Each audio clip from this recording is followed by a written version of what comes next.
G'day fellas and welcome to a Beyond All Reason live game cast. Today we're going to be taking a look at a game on Supreme Strait, spawning in on the south side of the map as our team captain for the southern side in the red, playing as the Armada, it is Flaz. And on the north team in the color blue, representing the humble north, it is going to be our Cortex commander. It's going to be Isbedabrick. Isbedabrick. I feel like it's just an Italian name and it's just Isbedabrick. Anyway, that is going to be it. So welcome one and all to today's game. So expect to see good things coming out from Flaz. One of the things to note, and I think this is probably important to mention, is that the best player on the team, it's always going to be up to them to try and carry wherever they are. So in this situation, we can see Flaz here. He's going to be looking to carry over on the water. So it's imperative that he wins his lane. By the same token, the eco position back here. Whoa. Is Bedabrick?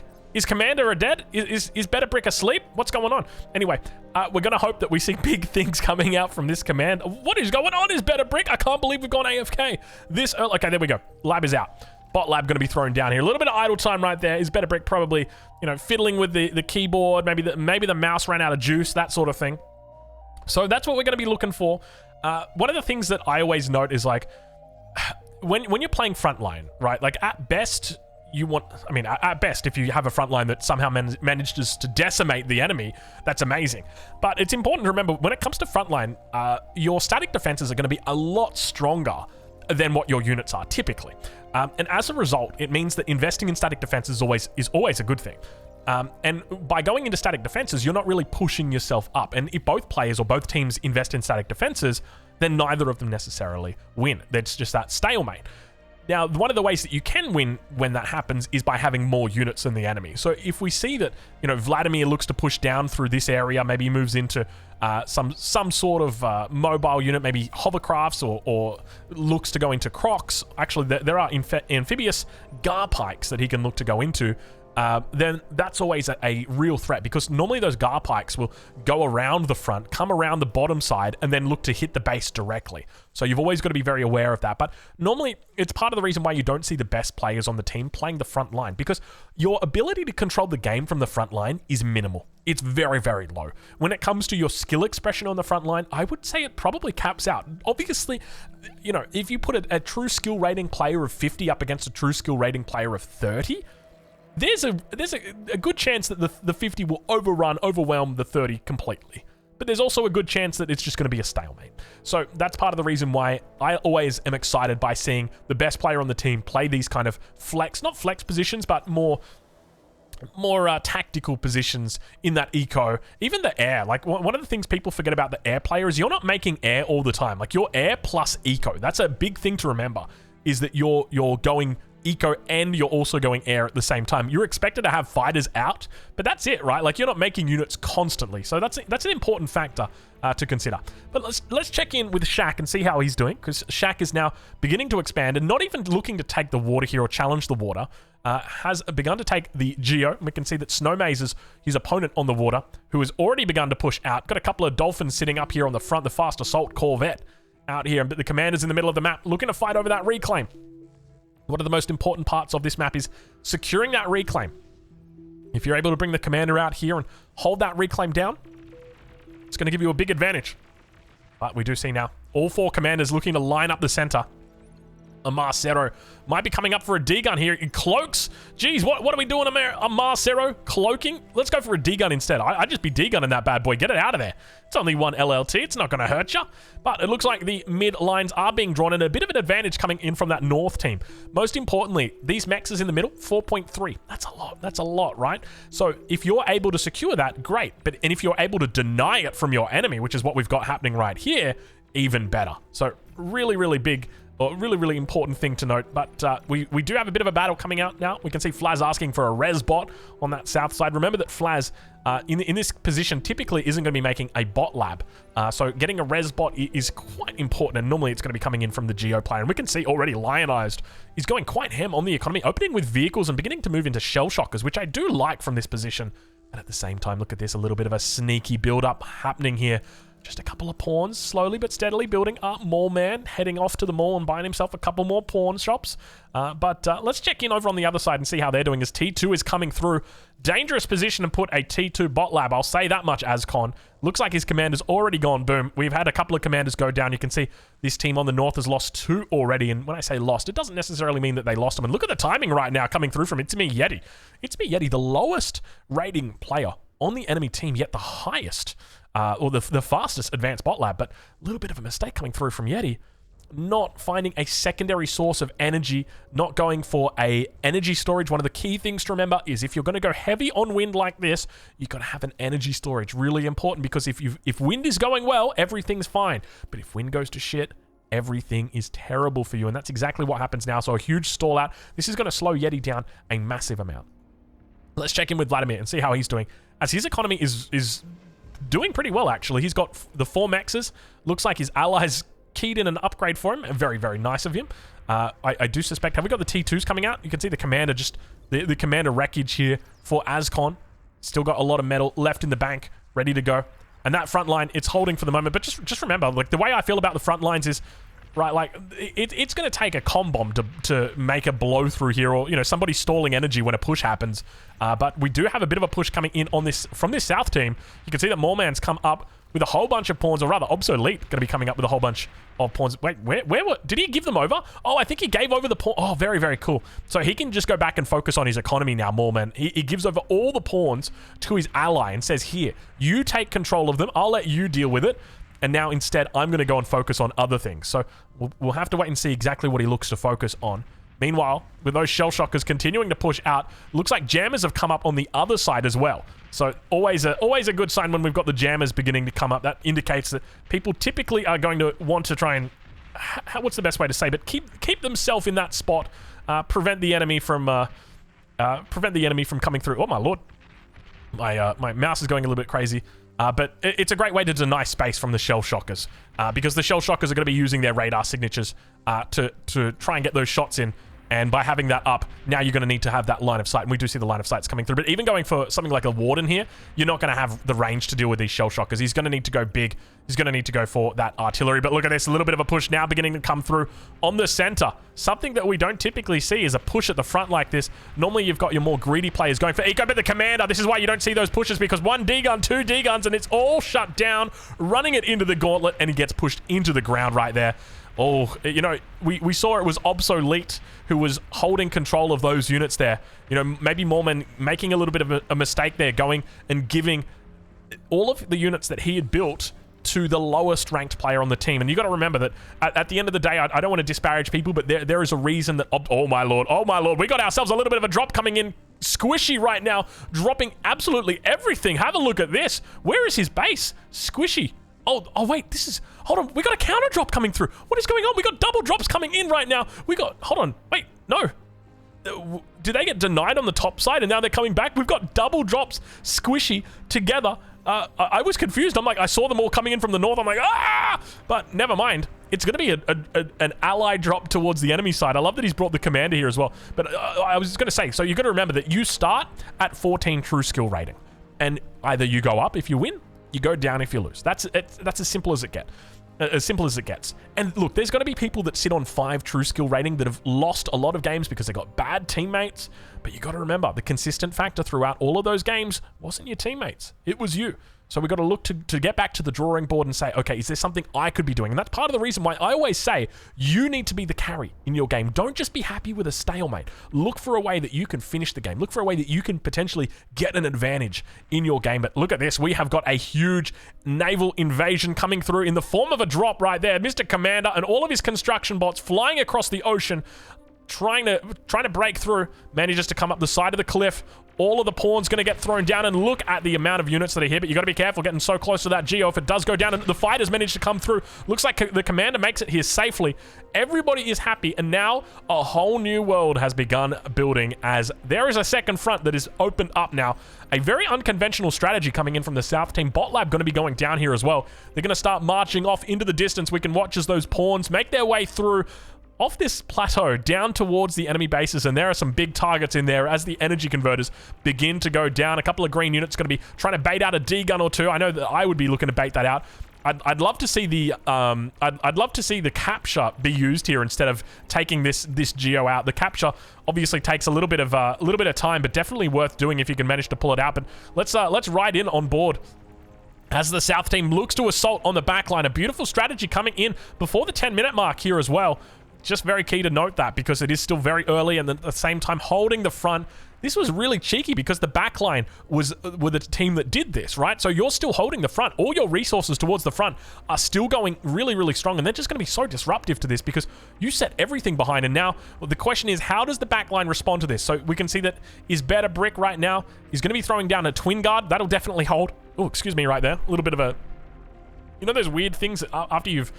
I'll be honest, I had to ban me earlier, and it's just not sitting right at the moment. Maybe a little bit too much chili. But yeah, at this point though, it's this is a nice little strategy that we're seeing. And if they manage to hit those wind turbines, we're going to see big booms come through, and indeed we do. The consequence of building wind turbines slightly too close together is that they explode in a chain reaction. But fortunately, the construction turret does manage to stay alive and reclaims that last unit. More pawns coming through, and look at the veterancy coming through on these units now as well. A lot of value. The bot lab is down, and look at the nanos getting thrown down here as well. He's going to be looking to eat up all of this metal that he's got. Oh my god, he's got so much metal in the bank. He's got units for days right here. Squishy as well, maxing out right now, having an absolute hell of a time. Wonderful invasion. I like this. You know, we don't normally see tactics like this, or we don't typically cast tactics like this, but this is great to see coming out from the team in the south. Shaq and Squishy together, just squishing the enemy on this little geo spot. Let's check in over on that North Sea though. Looks like the air player has taken away some of those mexes at the same time on the south side. We see those mexes have been taken out, and it looks like Flaz is slowly but steadily forcing Sharp off the water. Meanwhile, towards the north, Snowmaze has completely engulfed his enemy on the water. As you would expect, there was no challenge that was put out here. We obviously saw that Shaq quite early on was going for a strategy not particularly focused on taking the water. He gave up the water. At what cost, though? He's managed to completely annihilate Sharp from the game. One of the best players on the enemy team here. True skill rating 24. And now, up towards that backline, we can see advanced aircraft plant is going to be coming down here. He's got a whole bunch of Valiants out here, but we'll be probably looking to maybe move into some T2 gunships. Could be an option for him. And the attack command is getting called out here. Front still holding for the moment, but you can see that it's really begun to push up because now all of a sudden, those units that were on the front now have to be diverted. They have to be diverted. They have to be sent off to go and challenge this position. And you can see more units now starting to come out here. Squishy together with Shaq really looking to push through on this backside. If they can find a way through onto the backside, it's incredibly difficult because there's a nice little pocket around the backside here. If they get back here, hit all of those wind turbines, it's going to be as good as GG gets, really. And now we see that eco coming up for It's Me Yeti. Remember, he did have that pretty decent timing when it came to his T2 lab, and we can see that economy coming online, but at the 13-minute mark, definitely leaving a little bit to be desired as that fourth mech's still coming up. Or rather, that's not the fourth mech, that's the second mechs. And did he not? Oh, he didn't even take the fourth mechs.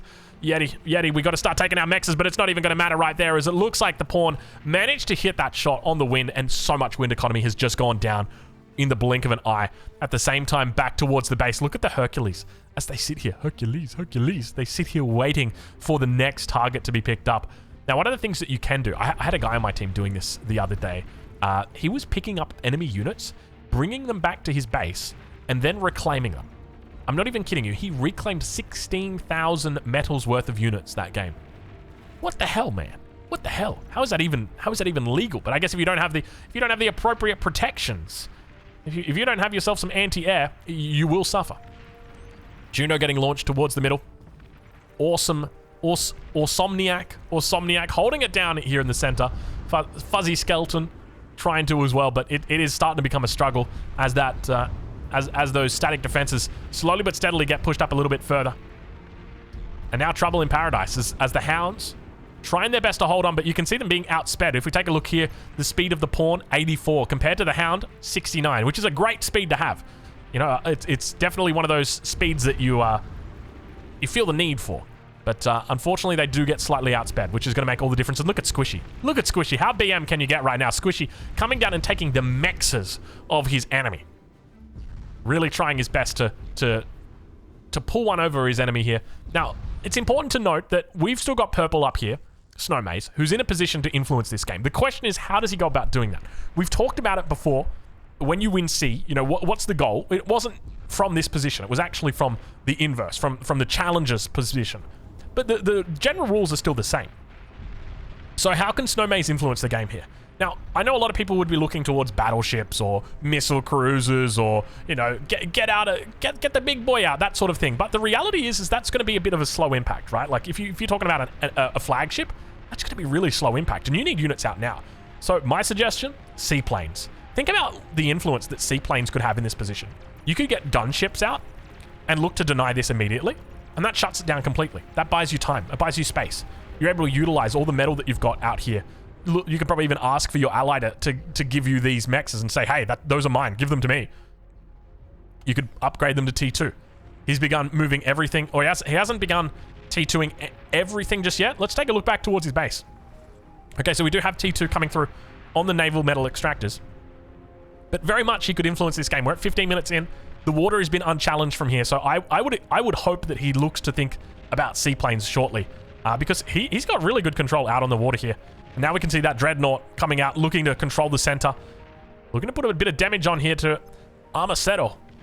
But at the same time, we've still got that counterattack happening. Squishy, definitely with the commander. He's a little bit squishy, cloaking, trying his best to keep himself alive. He's got plenty of energy in the bank. If he's able to find a D-gun here, he'll be very, very thankful. There's a lot of hounds still on the map. You can see the pawns are getting spammed out. Here it comes, 3, 2, 1. There's the D-gun. He finds it at point blank. Gets rid of the wreckage as well behind it. And now you can see those attacks immediately coming in. He goes into the Gauss shot instead of into the plasma, which definitely makes sense. But now looks like he switched it back over to plasma. Could look to come out here. You can see 6% you're playing with fire. When you're that low, you are playing with fire. Do you really want to risk it all right there? Look at all these wreckages right here. You got to start doing something with those. You got the Lazarus out now. 2K reclaim field, definitely worth getting in on. But that push is still happening. Squishy trying his best to make it work together with Shaq. And let's see, because the real challenge over here is going to be from Purple.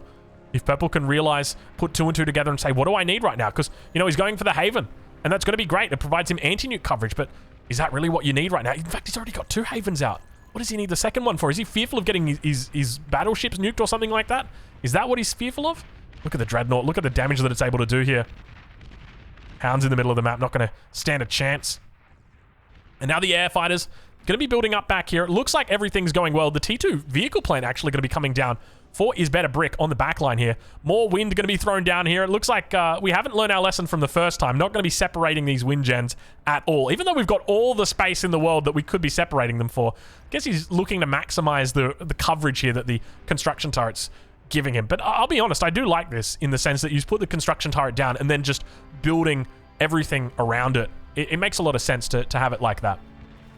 But now from behind, we can see that Flaz is really starting to work the magic on water. He's completely forced his enemy off water, and now Sharp has looked to try and reclaim his starting position. Those mexes have gone down, and we can see now that Vladimir is saying, you know what? If you're not going to take him, I will. But look at this. We've got some stouts coming in right now. Is that what I think it is? It is indeed. Mouse is coming in. He's gone for a T2 bot lab, or 2T vehicle plant. Up here, the invasion is well and truly underway. We got to get a picture of this. Is this one going on the thumbnail? I think it might. The invasion squad right now is coming through. Look at this. Everybody is over here. T2 bot lab as well. Just picking up the best invasion that they can. Oh my lord, we almost got taken out right there by the Mercury. Did you guys see that? That came in very, very close to us. Fortunately, we're still here. Little bit of an advantage, and we see Awesomaniac. Or Somniac rather, being totally eliminated from the front line. Now that push going to be coming through. Malman doing a good job up the rear. Definitely something that we've not seen before, and you can see the amount of focus that the enemies had to put into this. Beamer's looking to try and take out the Tiger tanks. Going to have a bit of trouble here. The Tiger wedges himself in a little bit of an awkward spot, and you can see how well that Beamer's doing at the same time. It looks like we've got the Umbra coming out to try and jam this position. Indeed, able to take out the Tiger, but the second one going to be coming through. It's going to be Is Better Brick, making his way downtown, walking fast. But the D-gun manages to pick it up. You've got to be so careful with that D-gun near the advanced vehicle plant. Squishy fortunately makes his way through and does repair that commander up. Remember how squishy this commander was. He was down at like 1% health or something like that. A couple of flashes coming in. Is he going to be able to pull out the D-gun? Indeed he does, defending it. Massive reclaim field here as well. 5.4k is absolutely huge. Beamer's just putting in huge work here as well. And it is a good day for this South team. Question's going to be whether that North team can influence the outcome of the game. That's what we're always looking for. How do we find it? He's managed to control the mid, at least a portion of the mid through here, but the battleships, the dreadnoughts, haven't really done much down here. They've just kind of sat here taking pot shots, and he's got a second one out now, but I can't help but feel that it didn't really achieve much. Meanwhile, I mean, this cost 3,300 metal. We could have reclaimed this. We could have gone seaplanes. We would have been amazing. All right, let's check in on the backline, see how they're doing. No APHIS coming in just yet for Squishy. Code Digger, he's up to his 5th APHIS. He's having a great time back here at the 20-minute mark, something I always like to check in with people at the 20-minute mark. Great benchmark. No APHIS on that side. Looks like we've still got fusions coming up for our team on the north, and that definitely gives the eco advantage to the south team at this point. And we can see right now that they're sitting at about double the eco of that north team. They've had a lot of players taken out. The front's been taken out. The south has been taken out. And now that push is really coming in as the stouts together with the Mausers are looking to try and force this game out to a quick finish. I say a quick finish. I mean, is 20 minutes into a game quick? I guess it's still pretty quick for a Beyond All Reason game, isn't it? Especially considering we're talking about an 8v8. I mean, we casted a 14-minute game, so it's not technically the fastest, but it's still pretty damn quick. I'll say that much, especially on a map like this. But I still want to just check in with Snowmaze, and Snowmaze is going for eco right now, of all things. Snowmaze, you're my hero, man. Come on, you got to pull it together, Snowmaze. Find your way through the maze and make it out of the snow. You can do it. And now we got seaplanes. We finally got them. Vladimir realizes seaplanes are the way into this game. But the reality is there's not a lot of build power right now, and we can see all of his base has been taken out. Vladimir in real trouble. This base over towards the west got taken out as well. I didn't even see this get taken out. Must have been taken out by the frontliners who made their way through. A fusion got taken out on the backside here. You can see that Yeti's just trying to rebuild for him, but things aren't going well. And it's getting pretty close right now to the end. I mean, I'm happy to call it right here. I think it's well and truly over. When you're down more than double the resource count, there's no real way back into it at this point. There's no prospect of nukes coming through. I don't think there's a reality here where Snowmaze manages to find the seaplane tech and pull out a bombing run, because that's what it is, right? Like, it's the big bombing run, the consecutive bombing run where you come through with 15 seaplane bombers and you hit everything, and then you go to the backline and you hit them, and you hit this guy, and then you hit red, and you do a world tour, but the only side of the world that you care about is that western side, which is, how would I say, art imitates life, and if we're art, that's definitely life. I'm referencing something I saw on Reddit where it's like a location of world tour events, and it's just like, it's only the West. That's literally it. No one's going to Delhi or New Delhi and packing out an arena there because the reality is people don't like, people in Delhi don't like Aerosmith. That is the truth, whether you like it or not. You know what? I don't know. I'm sure you could probably sell out an arena in Delhi with Aerosmith fans. It's a pretty big city. But anyway. It's looking well and truly over here. All that remains on the enemy team is It's Me Yeti. So we're going to speed up the last part of this game. It's something that I normally avoid doing in my replays. In my casted games in Age of Empires 4, I normally avoid speeding up games. But I feel like in a situation where a game is so close to over, I want to get to the end. I want to get to the climax. I want to see, was it worth waiting for? And I'm pretty satisfied that it was. We saw an absolutely bonkers strategy coming out here. Not only just looking to invade, but looking to begin setting up a beachhead. And now we do start to see those commanders go down. A single commander remains on this map. The question is going to be, where is it? And it's Snowmaze's commander out here hiding in the water. He's got pretty good control, and now we see the Epoch is out. But once again, we'll slow it down. What does this achieve? Realistically. And it's not me trying to diss Snowmaze at all. It's more like a question of what does this actually achieve? Even if we bring this bad boy in here, and let's say we take out one player. Great, they've still got 1, 2, 3, 4, 5 players, 6 players alive. We managed to take this guy out already, but that's the issue, right? So I feel like planes are definitely the right call here. By the way, I like this little secret. Is that a whole... Oh, those are seaplane construction seaplanes. Okay, you don't see those every day. Nice little reclaim field here. Only 18k. I'm a sucker for reclaim. And that's going to be it, ladies and gentlemen. We made it to the end. A beautiful attack by Squishy, by Shaq. Well played by them. And a huge shout out to Squishy for recommending this replay to be cast because it was an absolute banger. Very well played. Code Digger with the most resources produced. Good on your Code Digger. Let me see. Actually, I can't move it. There we go.